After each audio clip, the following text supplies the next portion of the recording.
Look, I have seen a lot of things in my 300 cycles serving the Eternal Dominion. I have watched entire star systems kneel before our might. I have seen species beg for mercy, offer their treasures, surrender their children, but never, and I mean never, had I seen something quite as pathetic as the creature standing in chains before Queen Velkara that day. The human. They called her Katya Volkov, though the name meant nothing to us then. Just another designation for just another piece of meat from that insignificant blue marble they called Earth. She stood there in the center of our throne room aboard the Crimson Fang, our greatest warship, looking so small, so fragile, so utterly breakable. Her skin was pale, almost translucent under our crimson lighting. Her hair, dark as the void between stars, hung in matted strands around her face. The restraints on her wrists hummed with enough energy to incapacitate a Thorian bullbeast.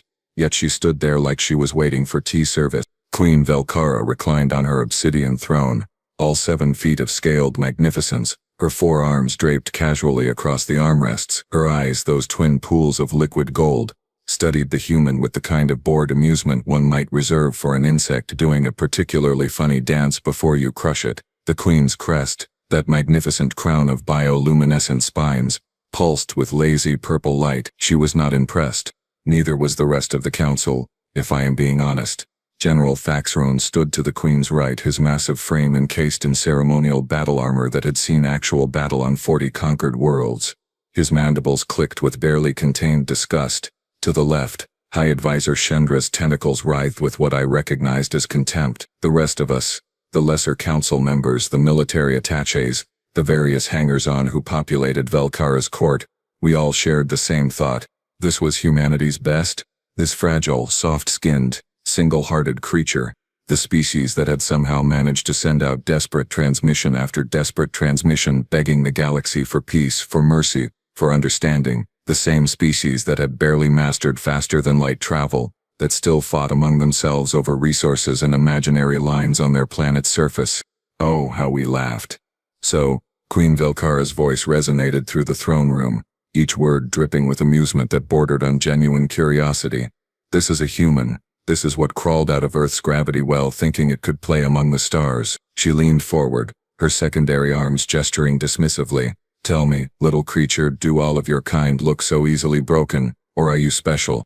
The human, this Katya, did not flinch, did not tremble, did not do any of the things prey is supposed to do when faced with an apex predator. She just stood there, those strange blue eyes fixed on the queen, with an expression I could not quite read.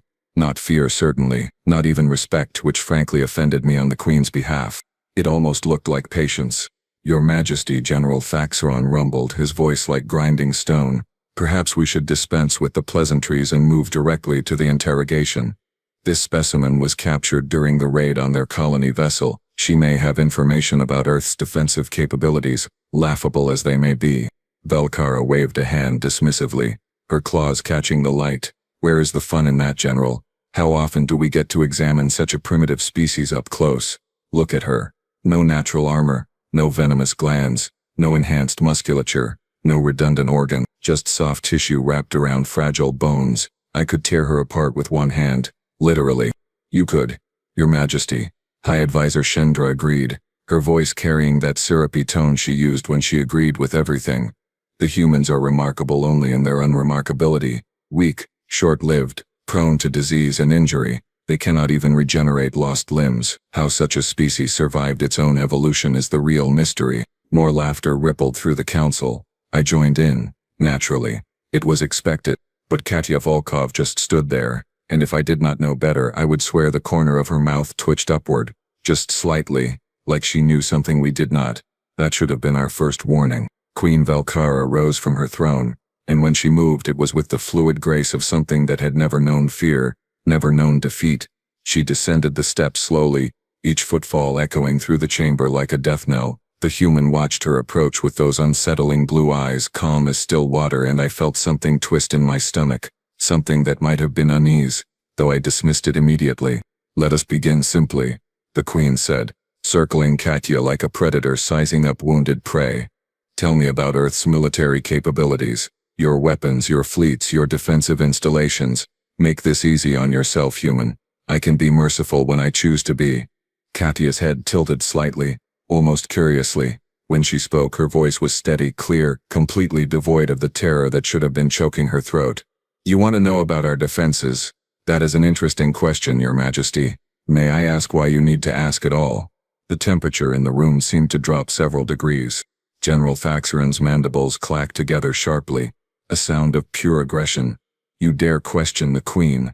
You will answer, or we will extract the information from what remains of your neural tissue after we peel it from your skull, layer by screaming layer."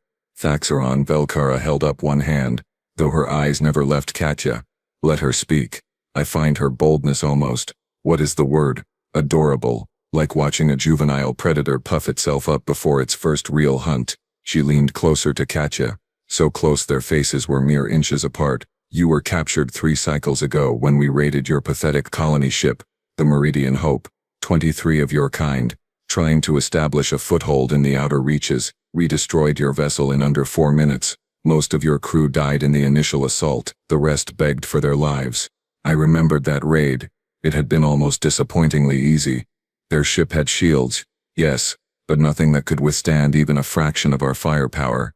Their weapons had barely scratched our hull plating. We had breached their vessel expecting resistance, some kind of fight, but instead found panicked civilians scrambling for escape pods that we simply, well, did not allow to launch. 23 humans captured, now only 1 remained."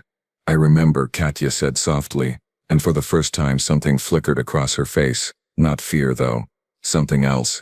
Something that made my scales itch. "I remember every single one of them. Every name, every face, every voice. I remember exactly how long they screamed before you killed them." High Advisor Chandra's tentacles coiled tighter. "Your Majesty, this creature shows signs of psychological damage.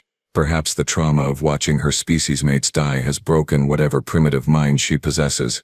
We are wasting time."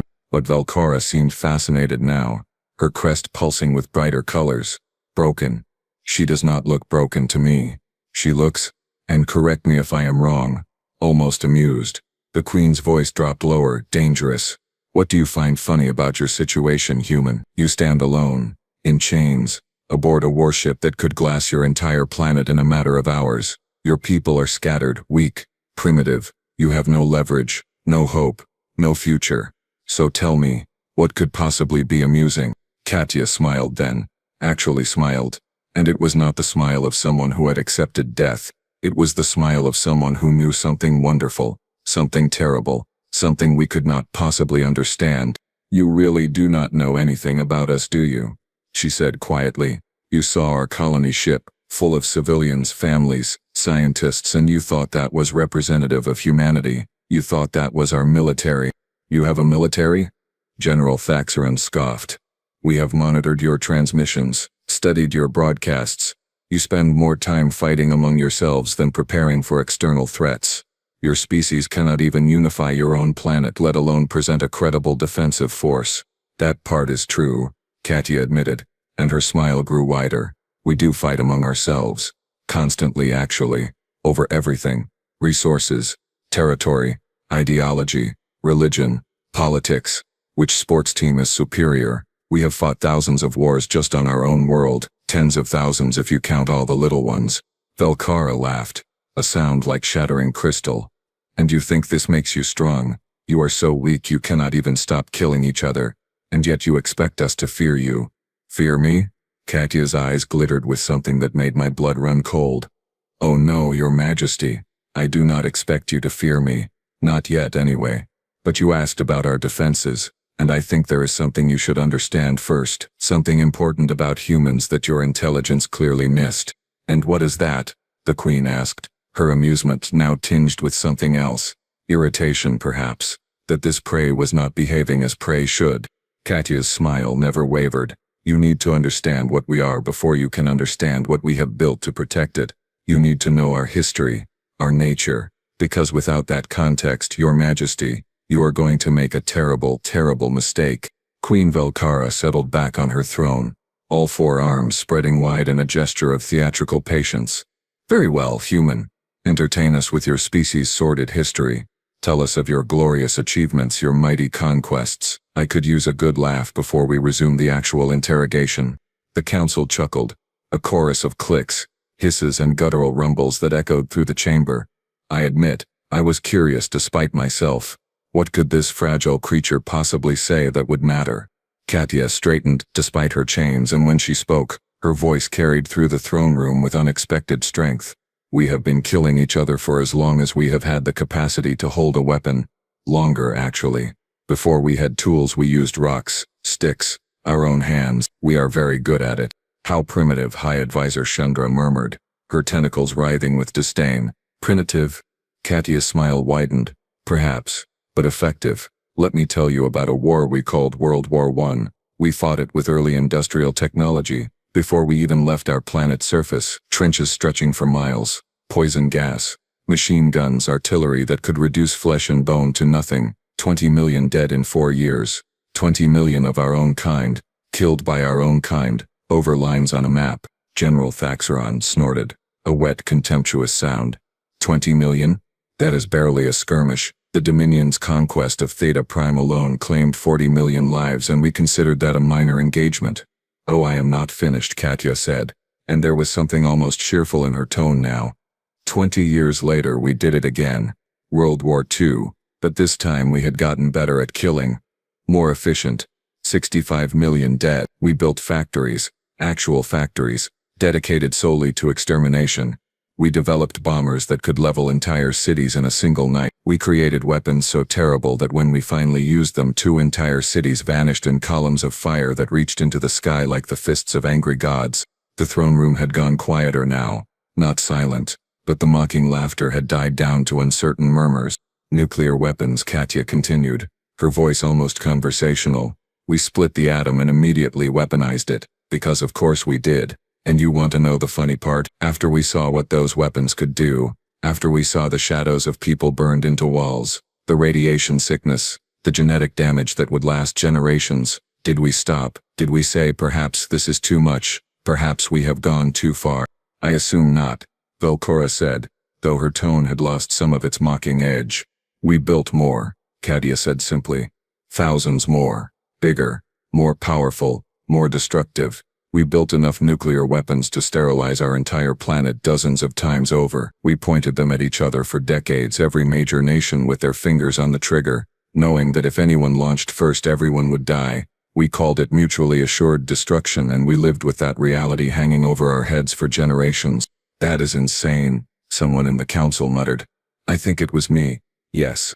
Katya agreed pleasantly. Yes, it is. But here is the thing. Here is what you need to understand. We did not use them. We came close, so close, multiple times.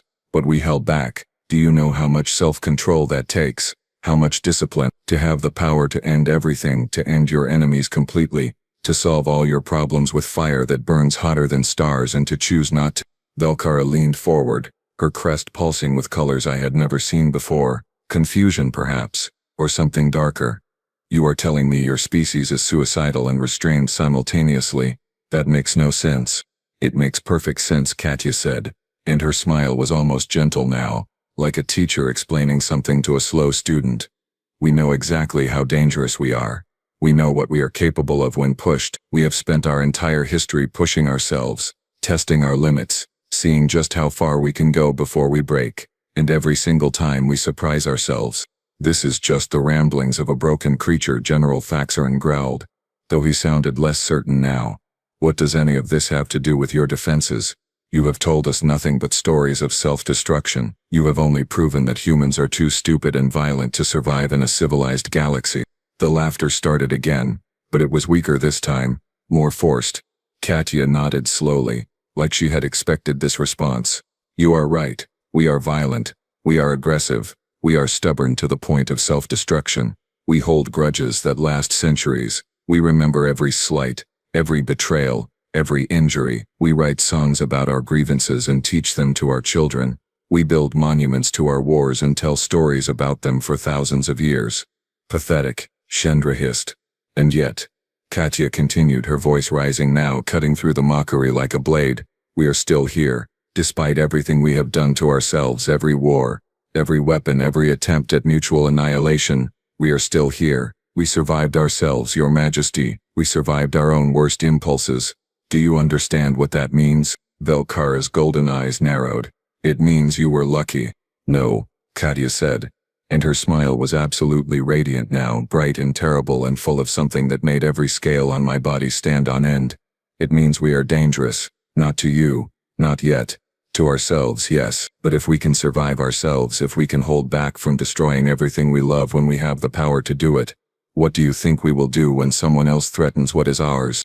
The throne room had gone completely silent now, and Katya Volkov stood there in her chains, smiling like she had already won a game we did not know we were playing. Queen Valkyra rose from her throne again, but this time the movement was different. Sharp, aggressive, lacking the languid confidence from before. Her crest flared bright crimson, a color I recognized as anger mixed with something else, something that might have been unease. Enough, she snapped, her voice cracking like a whip through the chamber. Enough of your riddles and your stories. You stand here alone, defeated, captured, and yet you speak as though you have some hidden advantage. You talk about your species' capacity for self-destruction as though it is a strength rather than the obvious weakness it is. So tell me, human, why? Why are you so stubborn? Why do you refuse to show the fear you should be drowning in right now? Katya's smile finally faded, replaced by something more serious, more thoughtful. She looked at the queen with those unsettling blue eyes, and when she spoke her voice had lost its mocking edge. Now it was simply honest, direct, almost gentle. Because you have made a fundamental error in understanding what humans are, Your Majesty. You looked at us and saw individuals, separate beings, competing for resources, fighting among ourselves, and yes, on the surface that is what we appear to be, but you missed something crucial, something that defines us more than any weapon we have ever built, any war we have ever fought. And what is that? General Thaxeron demanded, his massive frame shifting with barely controlled aggression. We bond, Katya said simply. We form connections, not just family bonds, not just reproductive pairs. We bond with anyone, anything, for any reason or sometimes no reason at all. We meet a stranger and within hours consider them a friend. We adopt creatures from other species and love them as our own children. We form teams, squads, units, crews. We create families out of nothing but shared experience and mutual respect. High Advisor Chandra's tentacles coiled in confusion. All species form social bonds. This is basic evolutionary biology. Pack structures, hive minds, tribal groupings. You are not special in this regard. No, Katya agreed. But we take it further, much further. We bond with our enemies after we defeat them. We bond with machines, with artificial intelligence, with pets that cannot even speak our language. We bond with ideas, with causes, with places. A human will die for their bondmates without hesitation, without question, without even considering it a sacrifice. We call it loyalty, and it is the most powerful force in our psychology. I did not understand. None of us did. The concept she was describing made no tactical sense, no evolutionary sense. Loyalty was a weakness, a limitation. It clouded judgment, created inefficiencies, made you predictable. That sounds like a defect, I said, speaking up for the first time. A genetic flaw that makes your species exploitable. If you form such strong attachments, then all one needs to do is threaten those you are bonded to, and you become completely controllable. Katya turned her gaze on me, and I regretted speaking immediately. Those blue eyes were like looking into deep water, beautiful and terrifying because you could not see the bottom. You are half right, she said softly. Threaten what we love. And yes, we become predictable, but not controllable, never controllable. You do not get compliance when you threaten a human's pack. You get rage. You get vengeance. You get someone who will burn down your entire empire just to make sure you cannot hurt anyone else they care about. You get someone who will spend their last breath making sure you regret ever being born. The silence that followed was suffocating. Valkyra descended the steps again, moving closer to Katya, her forearms flexing with barely restrained violence. You speak of vengeance, of rage, of loyalty. These are emotions, human. Base, primitive, easily manipulated. The Dominion conquered the galaxy. Because we do not allow emotions to cloud our judgment. We are efficient, calculated, superior. Superior. Katya's smile returned, but it was different now. Colder, sharper. Let me ask you something, Your Majesty. Have you ever heard of wolves? The question seemed to come from nowhere, jarring in its randomness. Valkyra's crest flickered with confused colors. Wolves, some manner of predator from your world, I assume. What possible relevance does this have? Everything, Katya said. And her voice had changed completely now. Gone was the patient teacher, the calm prisoner. Now there was something else in her tone, something primal and dangerous. Wolves are pack hunters from Earth, smaller than many predators. Not the strongest, not the fastest, not the most individually powerful, but they hunt in packs. They coordinate, they communicate, they never ever abandon their own. A wolf pack will fight off threats 10 times their size to protect a single pup. They will track prey for days, weeks, wearing them down, never giving up, never stopping. Fascinating, Chandra said with obvious sarcasm. A biology lesson about primitive Earth fauna. How does this help you, human? Katya's smile was gone completely now. Her expression was hard, cold, absolutely serious in a way that made my heart beat faster. Humans are not wolves, she said quietly. But we learned from them. We studied them, admired them, tried to emulate them. We saw in wolves something we recognized in ourselves. That pack mentality, that loyalty, that absolute refusal to abandon your own no matter the cost. We took that lesson and made it part of our identity. We built it into our military doctrine, our social structures, our cultural mythology. So you fancy yourselves predators? Velkara scoffed, though her voice lacked its earlier confidence. That changes nothing. You are still alone, still captured, still helpless. Am I? Katya asked, and the temperature in the room seemed to plummet. Your Majesty, let me ask you something important. Something you should have asked yourself before you brought me here, before you killed the others from the Meridian Hope, before you decided to raid a human vessel in the first place. What question? The Queen demanded.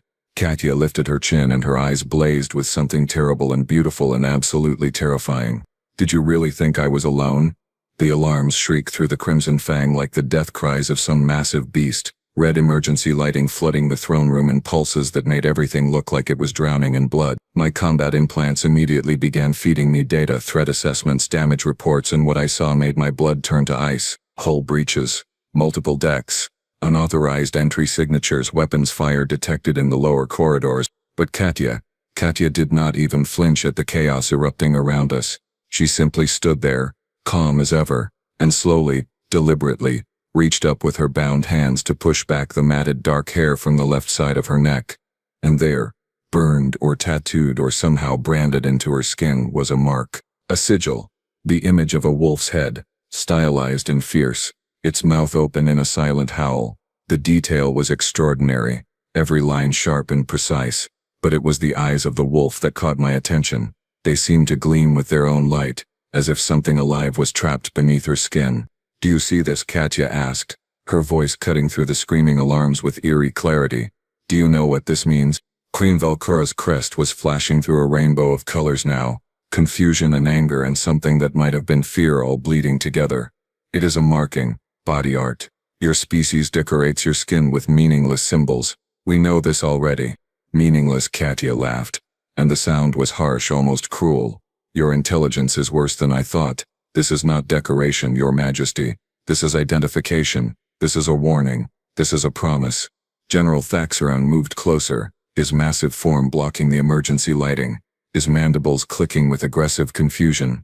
Explain yourself, human, before I tear that mark from your flesh along with everything attached to it.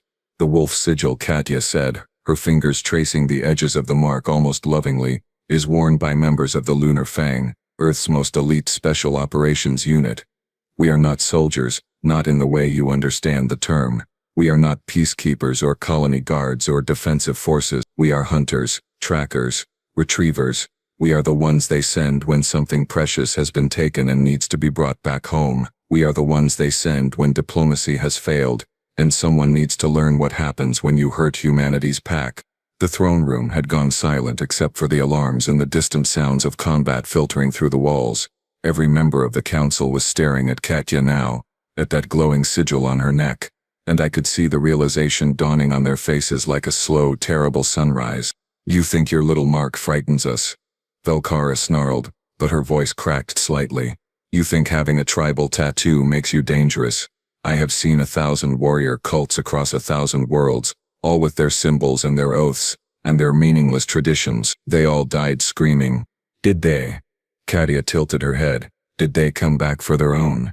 Did they track you across star systems, hack your communications, infiltrate your flagships, and come to collect what you took from them? Because that is what we do, Your Majesty. That is what the Lunar Fang does. We do not surrender. We do not negotiate. We do not accept losses. You took 23 humans from the Meridian Hope. You killed 22 of them. She paused, and her smile was absolutely vicious now. And now, the Lunar Fang has come to collect the last one. You are bluffing, High Advisor Shundra hissed, though her tentacles were coiling tighter and tighter around herself in a defensive posture. You are a prisoner. You were unconscious when we captured you. You could not have sent a signal, could not have communicated our location, could not have been transmitting a constant locator beacon from a subdermal implant that you never bothered to scan for. Katya interrupted. Could not have been the bait in a trap that you walked into with your eyes wide open. Your Majesty, I was not captured. I surrendered. I let you take me. I let you bring me aboard your flagship into the heart of your command structure, right to the throne room where all your leadership is conveniently gathered in one easily breachable location. The sigil on her neck was definitely glowing now, a soft blue-white light that pulsed in rhythm with her heartbeat, not bioluminescence like our species possessed, but something else, something technological. That mark, I whispered, finally understanding. It is not just a tattoo, it is a beacon, a transmitter. Among other things, Katya agreed. But mostly, yes. It has been broadcasting my location since the moment you brought me aboard. Every corridor I walked, every deck I passed through, every security checkpoint, every guard position, every weak point in your ship's structure. My pack knows exactly where I am. They know exactly how to reach me, and they know exactly how to tear this ship apart to do it. The sounds of combat were getting closer now, echoing through the walls. Weapon fire, explosions, screaming. The screaming of my people, I realized with dawning horror. Velkara's forearms were trembling now, though whether from rage or fear I could not tell. One ship, one team. You expect us to believe that a single human strike force can threaten the Crimson Fang? We have 3,000 warriors aboard this vessel, 3,000 of the Dominion's finest. Katya's eyes met the Queen's, and in them I saw something that would haunt me for the rest of my life. Pity. Your Majesty, she said softly, almost gently, you still do not understand. The Lunar Fang does not send teams. We send packs, and a wolf pack, once it has caught the scent of blood, does not stop until every threat to the pack is eliminated. The sigil flared brighter, pulsing 3 times in rapid succession. A signal, and the throne room doors exploded inward in a shower of molten metal and superheated plasma. I have fought in 17 major campaigns across 12 star systems. I have seen orbital bombardments, planetary invasions, fleet actions that stretched across light minutes of space. I thought I understood combat. I thought I knew what war looked like. I was wrong. The doors did not just explode, they ceased to exist. One moment they were solid reinforced titanium alloy, rated to withstand direct plasma cannon fire, and the next, they were just molten slag and shrapnel spraying across the throne room floor. Through the smoke and flames came figures in armor, human-sized but moving with a speed and precision that defied everything I knew about their species. They were not running, they were flowing, like liquid death poured through the breach, each one moving in perfect coordination with the others, weapons raised, targeting lasers painting the council members with red dots that promised swift annihilation. The lead figure was taller than the others, broader, his armor matte black with silver accents that caught the emergency lighting like frozen starlight. His helmet was smooth, featureless except for a glowing blue visor that swept across the room with mechanical precision. On his shoulder pauldron, painted in silver, was a wolf's head identical to the sigil on Katya's neck. Contact. His voice came through external speakers, deep and calm and absolutely devoid of emotion. Primary objective located. Secondary objectives identified. Rules of engagement are weapons free. Protect the pack. Protect the pack, the other humans responded in perfect unison. And then the throne room became a slaughterhouse. General Thaxron was the first to react, his combat training overriding his shock. He lunged forward, his massive clawed hands reaching for the nearest human, a smaller figure whose armor was painted with red streaks. He was fast, faster than any human should have been able to track. The human was faster. She dropped under his grasp, her body moving with fluid grace, and as she passed beneath him she drove something into his leg joint. Thaxron roared, his leg suddenly refusing to support his weight, and before he could recover she had rolled away, her weapon coming up to fire 3 precise shots into his armor's weak points. Points that should have been classified information, points that we had never shared with anyone outside the Dominion. The general crashed to the floor, still alive but paralyzed, his armor systems shorting out with electrical sparks. 3 seconds. The engagement had lasted 3 seconds. High Advisor Shendra tried to use her psionic abilities, those mental tendrils that could crush minds and bend wills. She reached out with her consciousness toward the humans, trying to overwhelm them with psychic pressure, to make them turn their weapons on each other. Nothing happened. The humans kept advancing, kept firing, kept moving in that terrifying coordinated dance. One of them, noticing Shendra's attempted attack, raised a strange device and pressed a button. A pulse of electromagnetic energy washed over the advisor and she shrieked in agony as her psionic abilities turned inward, feedback looping through her neural pathways until she collapsed, writhing on the floor. Psionic countermeasures effective, the human reported calmly. Target neutralized. I tried to run. I am not ashamed to admit it. I saw what was happening, saw the council being dismantled with surgical precision, saw warriors who had survived decades of combat being dropped like insects, and every survival instinct I possessed screamed at me to flee. I made it perhaps 5 steps before something hit me in the back. Not a bullet but some kind of impact round that felt like being kicked by a cargo hauler. The air exploded from my lungs and I went down hard, gasping, my vision swimming. A human stood over me, weapon pointed at my head, and I waited for death. It did not come. Non-combatant, the human said. Restrain and ignore. Restraints materialized around my limbs, some kind of quick-setting polymer that locked me in place, and then the human simply moved on, leaving me alive but helpless on the floor. They were not killing everyone. They were being selective, precise. Combatants were neutralized. Leadership was targeted. Everyone else was simply restrained and bypassed. This was not rage. This was not vengeance. This was a surgical strike executed with flawless precision.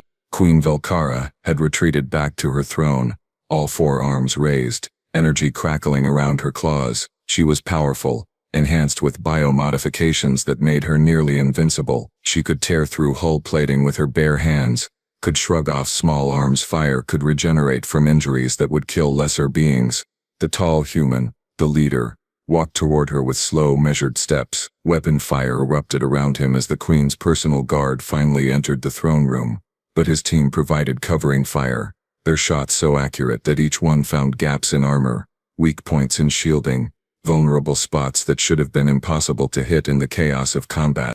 The leader did not even break stride. "You," Velkara hissed, her voice filled with more venom than I had ever heard from her. "You dare attack the Eternal Dominion? You dare assault a queen in her own throne room? Your species will be exterminated for this insult. Every world you have colonized will burn. Every human in the galaxy will die screaming."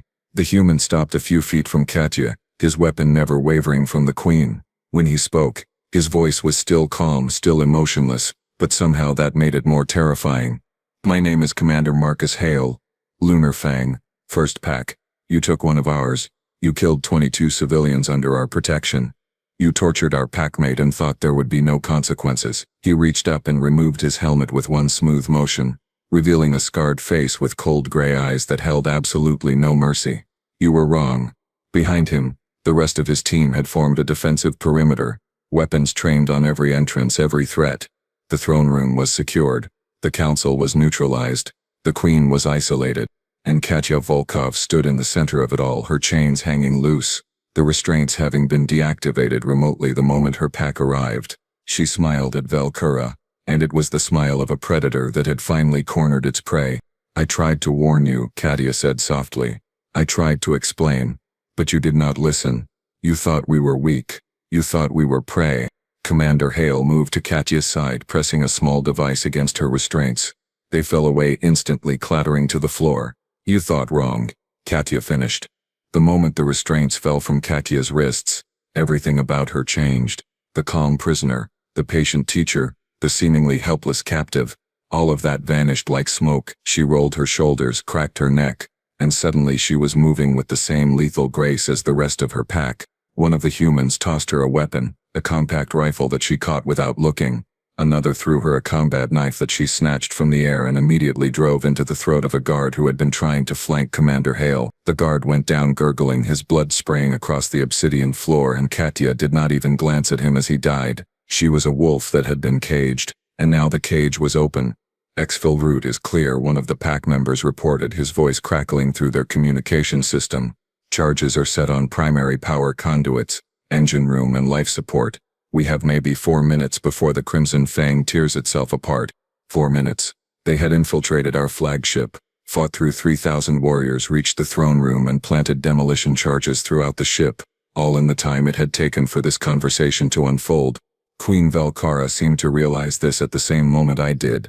Her golden eyes went wide, her crest flashing through colors of pure panic. You are destroying the ship. You will kill everyone aboard, including yourselves. No, Commander Hale said simply, ejecting a spent power cell from his weapon and slamming in a fresh one with practiced efficiency. We will be gone. Your crew will have time to evacuate if they move quickly. Maybe, but the Crimson Fang itself, your precious flagship, your symbol of dominance that dies today. He gestured to his team, and they began moving toward the breach they had created, their formation tight, their movement synchronized. Katya fell in with them naturally, like she had never been separated, like the past 3 cycles had been nothing but a brief inconvenience. But before they left, Commander Hale turned back to the Queen one final time. You wanted to know about humanity's defenses, he said, his voice carrying across the ruined throne room. You wanted to understand what you were facing. So let me make this very clear. We do not have the largest fleet in the galaxy. We do not have the most advanced weapon. We do not have the numbers or the territory or the resources of the Eternal Dominion. He paused, letting his words sink in. But we have each other. We have loyalty that transcends logic. We have a pack mentality that you cannot break, cannot corrupt, cannot defeat. You kill one of ours, we come for you. You hurt our families, we hunt you across the stars. You take what belongs to us, we take everything from you. That is humanity's defense. That is our strength. We are not the biggest predator in the galaxy, but we are the most persistent. We are the ones who never ever stop coming. Velcara's forearms were trembling now, her crest completely drained of color. This is not over. The Dominion will retaliate. We will find Earth. You will do nothing, Katya interrupted, her voice cold as the void between stars. Because you are going to deliver a message for us. You are going to return to your empire, to your fleets, to your conquered worlds, and you are going to tell them exactly what happened here today. You are going to tell them that the Eternal Dominion attacked a human colony vessel, killed civilians, and tortured a prisoner, and you are going to tell them what happened next. She stepped closer to the Queen, close enough that I could see the wolf sigil on her neck still glowing, still pulsing with that eerie light. You are going to tell them that humanity came for their own. You are going to tell them that we infiltrated your flagship, neutralized your elite guard, demolished your command structure and walked away without losing a single member of our pack. You are going to tell them that this is what happens when you threaten the pack. The alarms had changed now, a new pattern that I recognized with sick certainty. Evacuation protocols. The charges were armed. The ship was dying. Move out, Commander Hale ordered, and the Lunar Fang began their withdrawal, each member covering the others, moving like a single organism with many limbs. Within seconds they were gone, vanished back through the breach they had created, leaving behind a throne room full of wounded, restrained and terrified council members. And me. Still locked in polymer restraints. Still lying on the floor. Still trying to process what I had just witnessed. Queen Velcara stood alone on the steps of her throne, her magnificent armor scorched and dented, her crest hanging limp, her golden eyes staring at the space where the humans had been. They were supposed to be weak, she whispered, so quietly I almost did not hear her. The intelligence report said they were weak, fragile, easy to conquer. I finally understood then as emergency crews rushed into the throne room to begin evacuations, as the ship groaned and shuddered around us, as everything we had believed about humanity crumbled to dust. The humans were not weak. They had never been weak. They had simply been waiting, watching, letting us make the first move. They had let us reveal ourselves, let us show our tactics, let us think we understood them, and then they had taught us the truth. 3 hours later, I floated in an escape pod watching the Crimson Fang tear itself apart in a series of cascading explosions that lit up the darkness of space like a newborn star. Thousands of pods surrounded me, the scattered remnants of our crew, all of us saved by the humans' precise timing. They could have killed us all. They had the power, the positioning, the opportunity. They chose mercy, but they made sure we would never forget the lesson. Humanity was not prey. They were pack hunters, and they had just reminded the galaxy why wolves, despite being smaller and weaker than many predators, had never gone extinct. They survived because they hunted together. They protected their own. They never gave up, they never forgot, and they never ever forgave those who hurt the pack. Somewhere in the debris field, a small human ship flickered into faster-than-light travel, carrying Katya Volkov and her pack back home, back to Earth, back to their territory, and on every remaining communication channel on every frequency the Dominion monitored, a single message played on repeat. A wolf's howl. Long, mournful, defiant. A warning to anyone who would listen. The pack had spoken.